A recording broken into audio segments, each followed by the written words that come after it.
এই ঘটনায় ইতিমধ্যেই অপসারিত করা হয়েছে চণ্ডীতলা থানার আইসি জয়ন্ত পালকে।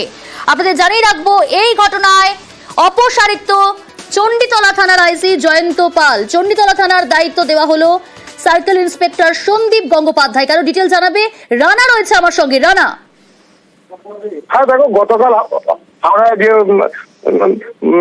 যে ঘটনা হয়েছিল, চণ্ডীতলার আধিকারিক ছিলেন জয়ন্ত পাল। তিনি গুলিবিদ্ধ হওয়ার পর তো এই মুহূর্তে নারায়ণী হাসপাতালে ভর্তি আছেন।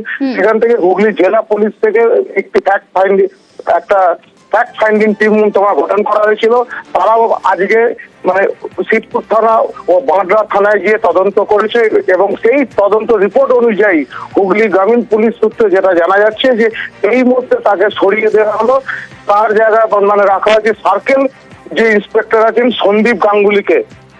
ফলে তদন্তের একটা যা রিপোর্ট হওয়ার পর তারপরে ওসির বিরুদ্ধে বিভাগীয় তদন্ত হবে বলে। বেশ বেশ।